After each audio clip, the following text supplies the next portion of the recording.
So, hello everybody. Today we're going to talk about how to build and scale up a successful sales funnel. First, what is a sales funnel? Basically, a sales funnel is a series of steps that people go through in order to know that you exist, get to know, like, and trust you, and learn about your products and services enough so they can buy from you over and over and over again. Ideally, a sales funnel is a system, an automated series of steps that don't need your input every time, so it can work without you putting in more time and effort. And ideally, it is a predictable system, meaning that you can estimate what is going to happen in the future, and you get consistent results. Basically, it's something that is supposed to and can give you more money and more freedom from your business.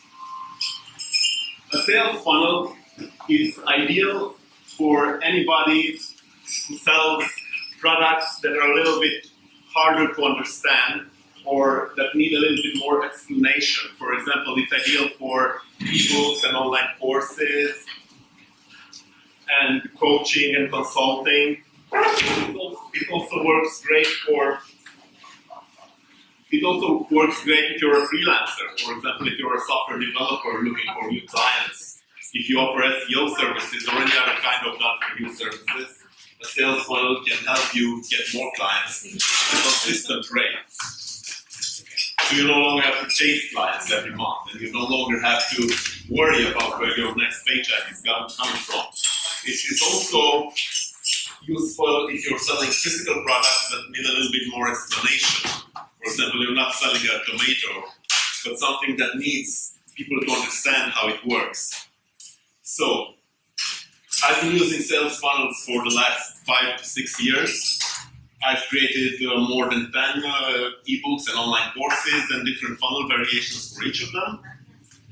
And these funnels, gradually improving these funnels, actually helped me gain freedom. I was able to travel the world over the last 3 to 4 years, and I was able to do this working 2 to 3 hours per day on average, without worrying about the next paycheck and so on and so on. So to start, we're going to look at how you are going to sell your product or service. So I assume you have like a main offer. This is your main offer. Whether it's coaching or other services, or it's an ebook or an online course, I assume you have this main offer. And most people, the traditional, simple way without a sales funnel is to just drive traffic from different sources to it, like Facebook, like Google search or other searches. Like maybe you write a guest post for somebody, or maybe you pay for ads and you drive traffic to this offer. This is the usual way to do it without the sales funnel. And in this scenario, most people will not take you up on the offer because they don't know you yet, they don't trust you yet. It's said that it takes at least 7 exposures to your marketing message for people to so you can actually become relevant in their eyes. So if you do this, some people will buy, let's say like yes, they take you up on your offer, and no, they don't take you up on your offer. Some people will buy, a small percentage of them, but most of them will not buy, and you will basically lose them. In order to contact them again and show them your main offer again, just write main offer here. Main offer. So you basically lose them. In order to get them to your main offer again, you either have to create a new Facebook post, write a new guest post with somebody, or pay for more ads. And with a sales funnel, you won't have these troubles. Again, I hope this is clear that most people will not buy directly, not from your first message. No way, because of short attention spans, because of different stages of awareness. Maybe they don't even know what your offer is. They don't fully understand it. They need a little bit more time to understand your product or service, they need more time to trust you. Because attention spans are getting shorter and shorter, and more competition is growing. Everybody can post a video on YouTube, everybody can write an article these days. So, this is the normal way, and let's say maybe you get 1,000 people to your main offer, and maybe, let's say, 2 of them buy your product. Obviously, conversions depend on a lot of factors, but I'm just saying this is one of those scenarios. So, what the sales funnel does is actually introduce more steps to allow you to turn more of this traffic, more of this reach into customers. So the first step that you are going to add is basically what they call a lead magnet. A lead magnet.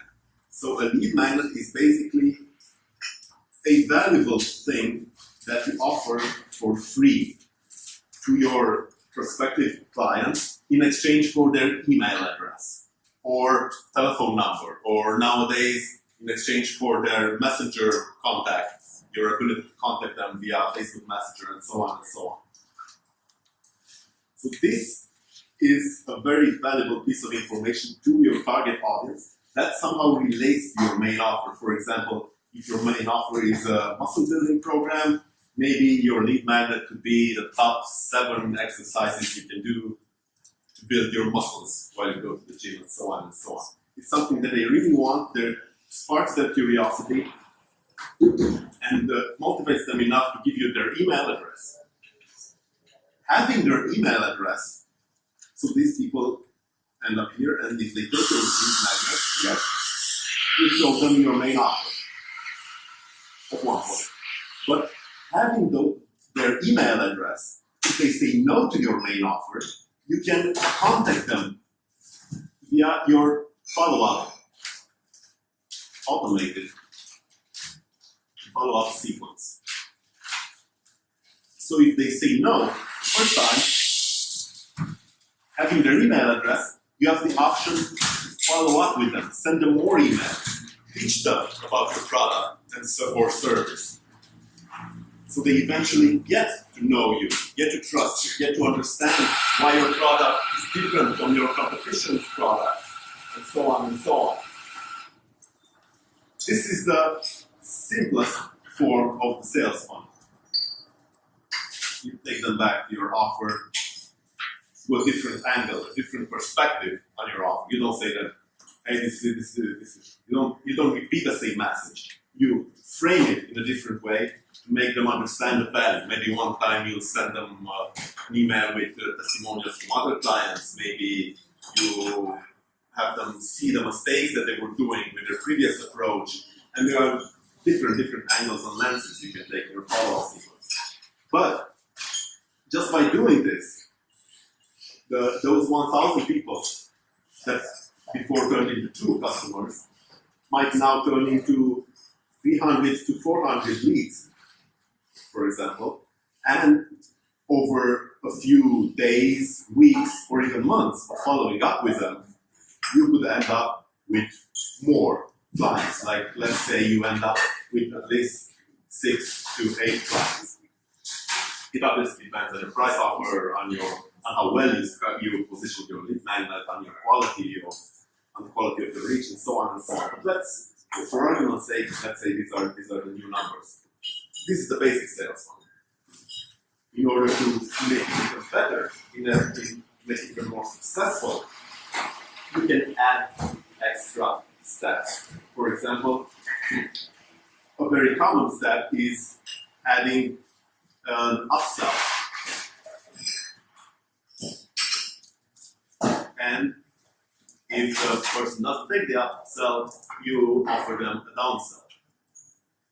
So, for example, I'm selling a $100 course here, and for the people who buy the $100 course, we will also offer them like, I don't know, a $1,000 done for you service. For example, here you teach them how to do it themselves, and you offer them some extra, usually done for you services work well, or if more detailed course or other variants. So basically an upsell is a much pricier version of your main offer, and downsell is a less pricier option than the upsell. For example, if you're selling a $1,000 done for you package, and they say no, the downsell could be like a $500 just half done for you, or something smaller. And we can go into different examples that I used in my niche,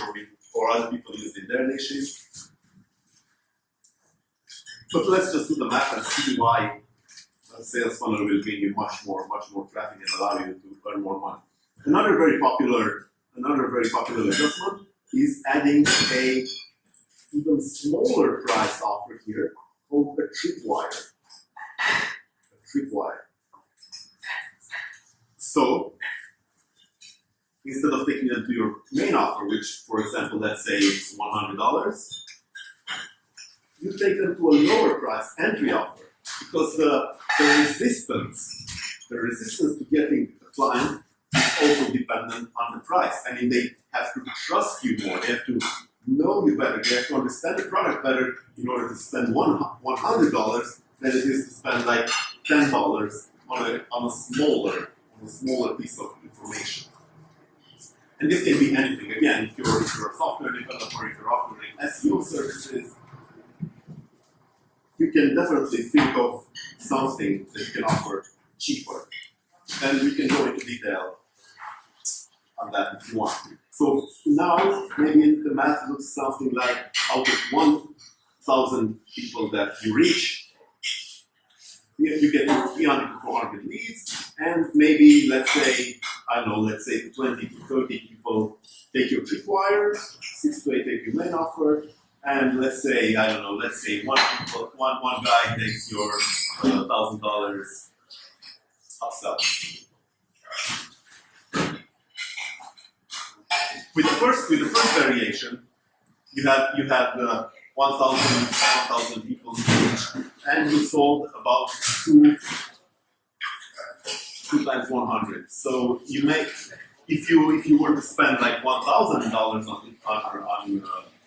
on reaching those people, which is quite easy to do. I mean, one click for $1 is quite common in different niches. Other niches are cheaper, definitely. But let's say you spend $1,000 on leads to get 1,000 people to your page. Or maybe you spend 10 hours of your time writing an article, and you spend money. You spend money to reach people. Whether it's your own time, that you've been doing something else with your own time, whether it's directed to ads, you definitely spend money on reaching those people. You spend your time and you spend your energy. So with the first variation, you have minus $1,000 and plus $200. It's not really a big deal. With the second variation, when you spend without the sales funnel, this is without, and this is with the sales funnel, you still spend $1,000, but you will end up with at least, let's say, 300 leads, which could be worth you more and more in the future.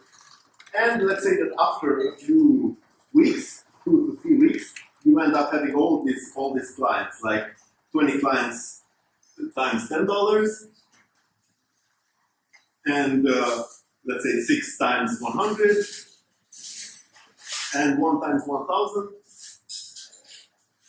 and you end up with 1,800, which is not huge considering that you spend 1,000, but ending up with $800 plus, and actually seeing a margin of $800 is huge. I mean, for most brick and mortar businesses, this is ideal. And plus, you end up with $800 and you end up with 300 leads. Where the advantage comes in is that next time you could actually tweak things and maybe create a slightly better lead magnet, or just tweak the copy on your offer page. You can tweak the offer here and here, and you get slightly higher percentages, and you invest more money here, and you end up with even more money down here. For example, in the first month, you spend $1,000 on ads, and you make $800 in profit. The second month, if you want to make $1,600 in profit, you spend $2,000 on ads. It's basic math. So the sales funnel is supposed to be predictable. It's not 100% predictable. Okay? I can't guarantee you that when you will spend $2,000, you will earn twice as much money, because it depends on many factors. But the idea is that at one point you can just have the ads running, and everything is automated. You don't do anything else. You don't have to worry about reaching out to new people. You don't have to worry about where your next client is coming from. So that's basically the advantage of sales funnel. Now, when you want to scale up your sales funnel, you actually pay for ads is by far the easiest way to scale up your sales funnel. The trick is that you have to know your metrics. You have to start small, and you have to know that if I invest $1,000, how much money do I make back? How many people buy my tripwire? How many people buy my main offer? How many people buy my upsell? You have to know these numbers, and the only way to know these numbers is to actually run through the process and see what happens. Then try to optimize it at as many steps as possible, and eventually you will definitely get there. So to build a sales funnel, in case you don't have a sales funnel yet, you start with your main offer. Assuming you have a main offer, I also assume that you already know your target audience. I mean, you know their fears and frustrations, their wants and aspirations. You know where they hang out. You know what they talk about. You know how to reach them. And knowing all that, you know how to create the ads. You know what motivates them. You know what they want to find out. And you create a lead magnet. Usually, a lead magnet needs to be very related to your main offer. If your main offer is for building muscle at home, your lead magnet must definitely be for building muscle at home, as specific as possible. It can't be just for building muscle in general, because you will get some leads who want to train in the gym, and so on and so on. To create tripwire, once you have your main offer, creating a tripwire is very, very simple. I mean, you could just cut down a little bit of this, frame it in a different way, and offer it as a complete solution. For example, if you're selling a course on how to lose belly fat, you could give them your top 10 recipes in a tripwire, something small, something that doesn't interfere with the main offer. I mean, if they buy this, you would want them to also buy this. If you're selling a workout program here, you don't really want to sell a workout program here as well. You want them to buy this and ideally be able to logically explain to themselves and logically buy this product as soon as possible. And the same goes with the upsell and downsell. We can take different examples from different niches if you want. Usually, if you have a main offer, the easiest thing to do is just create an upsell and a lead magnet. Forget about a tripwire in the beginning and just create an upsell, which could be like a done-for-you service or a coaching package if this is an ebook, and just create a lead magnet and grab traffic to the lead magnet, see what happens, and hopefully you will end up at least as a small plus here. If you end up at a minus, not that big of a deal because you still have a few hundred leads, which you can follow up with them again and again and present them a different offer or the same offer from a totally different angle. and they will eventually buy, hopefully, if you know what you're doing and you're copywriting is on point and so on and so on. So I don't know how much time has passed, but this is...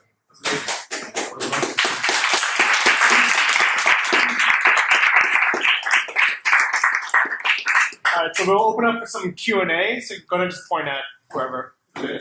I have a question. So you identify your pinpoints and you build a model for your funnel, but how do you verify that this engine works actually?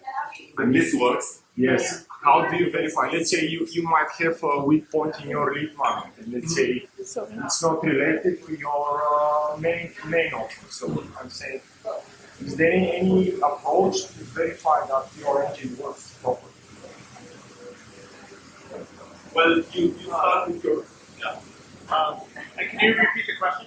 Yeah, so the question is, how do you verify that this system works, right? Yes. So how do you know where the problem is? So you get you have the system, you build a frame. Yeah. I apply it in my business. Yeah. But let's say I'm not doing well, I didn't build a good lead magnet. Yeah. And I want to identify where is my weak point in the whole chain. Yeah. Okay.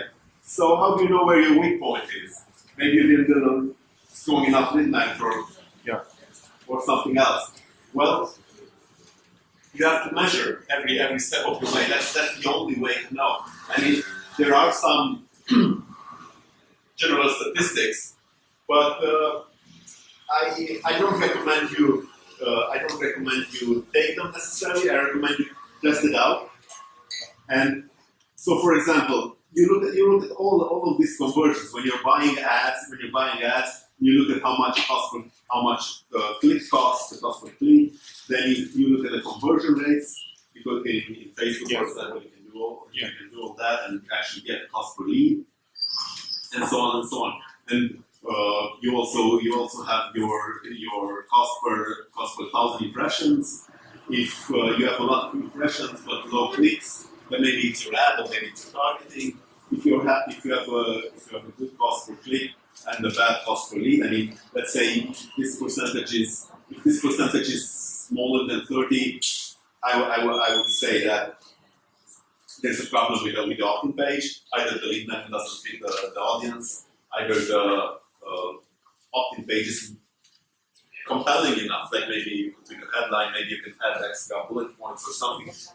But so you can do that every step of the way, measure conversions, but there's no way of actually knowing this before starting it. Yeah. You have to give it a run. You have to invest a little bit of money and measure all these metrics. Okay. And then use your best guess. But eventually, over time, as you keep doing this, you will kind of figure it out quicker. Have you had a situation where you build the funnel, it works, but in 6 months stop working? The funnel stops working. Yes. So in 6 months, let's say, stop.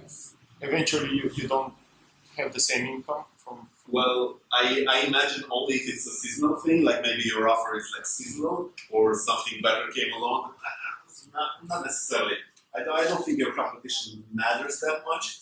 Maybe if you chose something very niche and you run out of people to run ads to, or your ads keep costing more and more and more, but your conversions remain the same because it's the same offer. But no, I don't see a reason other than that why it should. Okay. I have a really similar question. So that thing about your funnels, you don't notice any decay in some of your funnels over time? No. I mean, you notice variations if you try different lead sources, for example.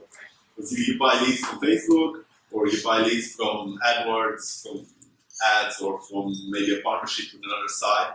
You should ideally measure all of this, and that's quite a tricky part for most people, like the attribution.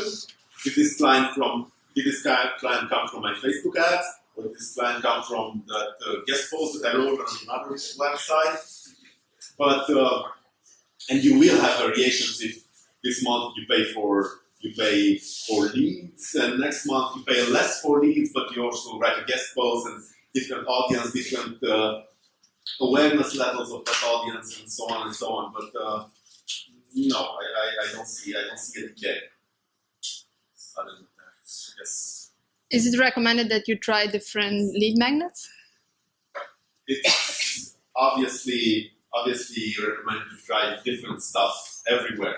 I mean, if your offer isn't working right, if you try it once and you end up on minus, and you try it twice and you end up on minus, something definitely doesn't click. You might try a different lead magnet, you might try a different upsell. I definitely tried different lead magnets for different for the same offer, different lead magnets. I mean, I tried like an ebook PDF. I tried a quiz, like a knowledge quiz. Do you know what this exercise does? Do you know what this exercise does? And so on and so on. Or a video course that engages them over 3 or 4 videos, and each of these will give you different results. And it's worth trying them out because, in my case, Well, do you ever try those at the same time? At the same time. So have 2 different magnets split the time? Yeah, you can try them at the same time as well if you are able to properly measure everything. Yeah, and you could properly measure everything if you build a system. I don't know of a service you can buy that allows you to differentiate all the way to the end, because you have to attribute this sale at the end of the funnel to one of these sources. And most attribution stuff like in Google Analytics or stuff like that kind of fail to go all the way, especially if you take them to PayPal and back, or you take them to another payment processor and back, or maybe most of them will definitely not buy in the first run. I have clients who buy after 300 days after they sign up for my lead magnet, or 100 days, or 200 days. You kind of lose this attribution over time if you don't create a specific system for that. Like for example, I always measure leads here and here and compare the leads as opposed to the Google Analytics attribution. But that's another topic. And what software do you use? For the follow-up sequence, I use ActiveCampaign. For payment processors, I have like Checkout and PayPal and also some like some SMS payments. Most ActiveCampaign for the ActiveCampaign. and just to mention what you said about tracking the A/B split test. One very easy way to figure out who's buying what after they go through all these different steps, because I can see why that's complicated and we're not going to figure that out, is just make yourself an affiliate and just have 2 different links. So it's kind of like a hack. So you end up paying yourself the commission, but you have a nice tracker that you can set for 365 days or whatever. So one person goes to this, one person goes to that, and then wherever they end up, you'll know. Yeah, cool. And Can you tell me what determines like the typical length of your funnels? Do you have a typical, or does it depend on what is the product? So like how many Well, days if I were to start a new funnel, I would start with like, let's say like at least 2 weeks worth of follow-up emails. But now I have more funnels, and for example, I have a muscle building funnel, a weight loss funnel, and so on, and I usually take them from one to the other, because in my experience, after some people lose the weight, they want to build the muscle and stuff like that. What is the frequency of the emails? What is the recommended? Well, there are many opinions on this, and it depends. It depends on so many things. Like, do you want to overwhelm your audience? Can you actually say something relevant? Can you actually say something that? I mean, if you're able to say something interesting every day, and they open your emails every day, then say it every day. If you don't have anything interesting, then don't, because they won't have open. I have a 7 days bootcamp like exercises at home. So like they know from the beginning, they sign up for 7 days exercises. So every day I send them follow-ups and emails. Hey, this is the new exercise workout. Yeah, they know. If you don't have a funnel at all yet, but you want to create one, what's like the simplest model that you can start with that you can create today? Well, you do have the main offer, right? Well, it's launching soon. So the simplest funnel would be, I mean, if if you know what your main offer is going to be, let's say you want to offer a course but didn't finish it yet, you could start with just with a lead magnet and start getting traffic to that lead magnet and building up an email list, and then following up with clients, just providing value, and then offering the main offer when it's finished. Do you always use that, what's that TW? Required? Do you always use that? Or when not necessarily. When do you judge, like when to offer the cheaper product? Well, I When to guess go straight to the main. it depends if you have like a logical way to position this. It depends on your main offer. I mean, if you can think of something relevant that can be used here, maybe go for it. But you must make sure it doesn't interfere with them buying this offer, because in the end you want them to buy this. Right. But yeah, I would just test it out, see if it works. It works for you. I've had cases where when I build a battery wire and it cut down the sales here. So. Right. But usually, if you're not using that, you go straight from lead magnet to main offer. Yeah. Straight into the offer, like in the first couple of emails. Yeah, you can go right on the confirmation page if you have something that is like engaging and Thanks. Could you elaborate on how you measure all the metrics? Do you have like one tool or use multiple tools? how I measure all the metrics. So mostly from here to here, because I usually use ads. Now I have some organic traffic. I have a lot of organic traffic because it's a website, and I have a VA that runs the Facebook. But this is my most important source, and I measure all of this via Facebook, the Facebook ads report. I measure this here. So I also measure this because you can split them up. Like you have an opt-in page, a confirmation page, and then the first page they see after they actually click your link in the email. We have many variants here. So maybe all of this percentage I use via Google Analytics. If you try different versions, like do a split test on the same offer, your Google Analytics, they experiment with actually Google Analytics. But from here to here, I measure with from here, from lead to sale, I measure with the built-in system I've created, and basically I compare email addresses from when they signed up to when they bought. Not everybody signs up for the free stuff with the same email they buy stuff. So there's maybe like a 20% I'm unaware of 20%. I'm unaware where 20% of these sales come from because I don't have a direct lead. But it's good enough. It's good enough. So I am able to tell that I earn my earning per lead is is X. And if I don't know where 20% came from, that's no big deal because my actual earning per lead is actually higher than X. So it's a system that you build. Yeah, it's a pretty straightforward system that integrates with Active. I have again some questions. So in your system you have one main offer, but I've been doing some researches about offers and in general, and people say that it's good to have like a free offers, one very expensive, one that is very cheap, and one in the middle that you want to actually push and sell. So in your case, is that mechanism applicable here to have free offers and somehow to direct the people in the right path? Yeah, sure. Basically, this offer splits into three parts. Like you have three versions of the same offer, basically. Yeah. It's the same. It's just that you have to do a little bit extra math and see that 3 people bought a low version and 2 people bought a. Yeah. Okay. It's basically. So it's not bad practice to have free offers. No, because it's basically the same thing with three pricing points, right? Yeah. Yeah. So it's the same concept. Okay. Thank you.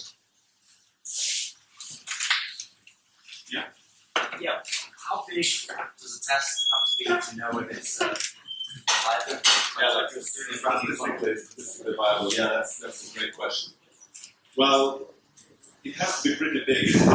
It's I don't have the exact numbers, but You said 1,000 in the example. Is that? no, it's not. No, it's not. It's definitely not enough. It's just for us to do the math easier. Yeah. It's definitely not enough. If you were launching a brand new funnel, how many clicks would you want to consider a process? I didn't really think in terms of clicks. I can't tell you the exact clicks right now, but I would say that I would get at least 5,000 leads here. Yeah. You say 5,000 leads, like email. Like email. Yes. Yeah. So How long would that take?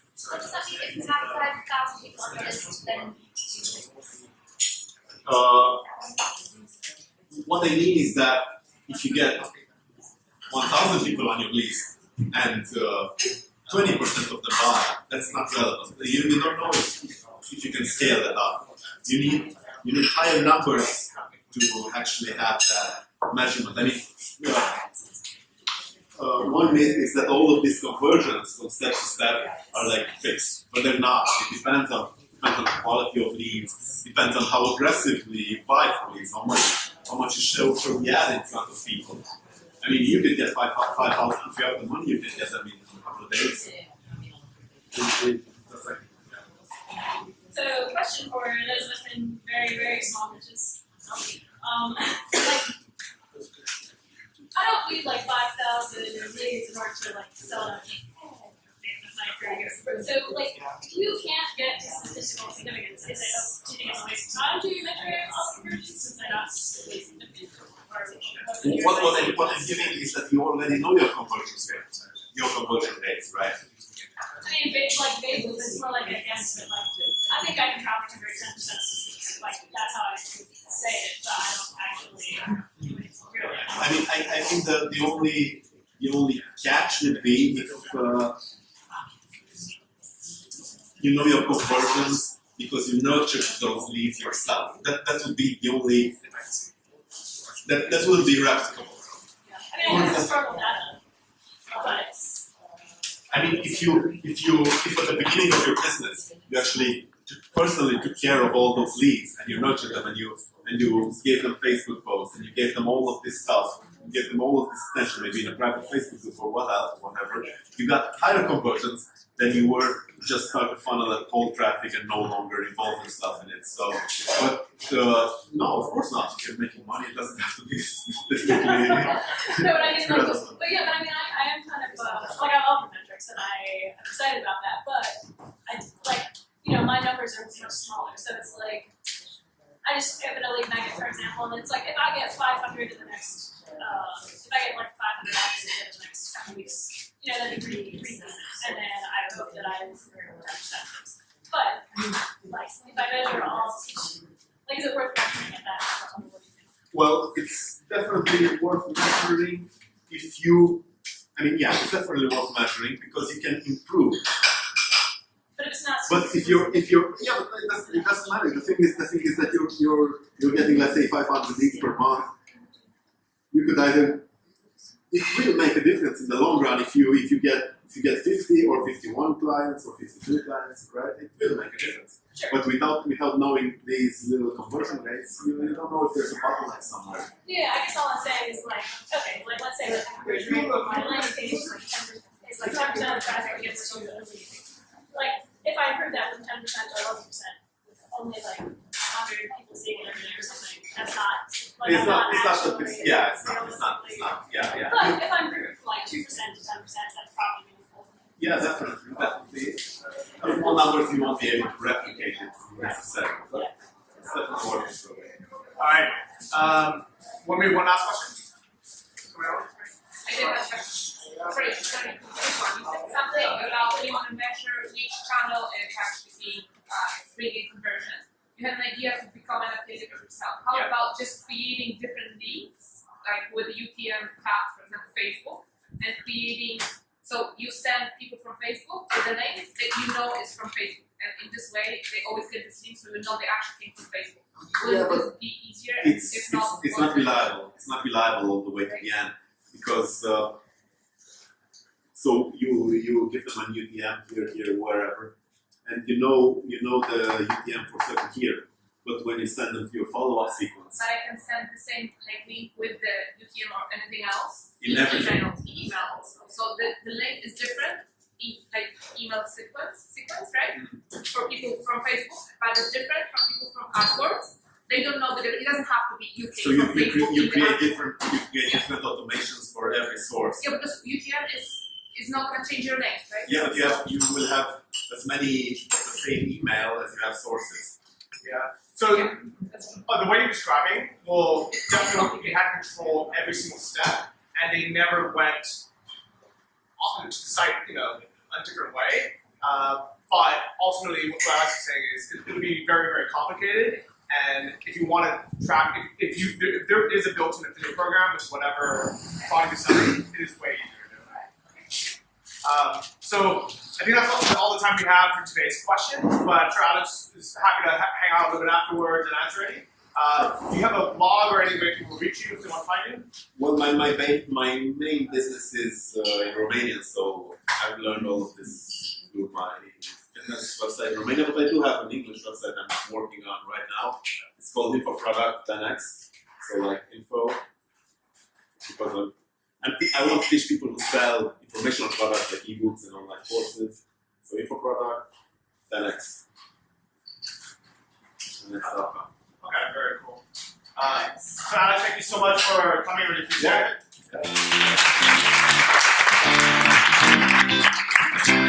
Yeah.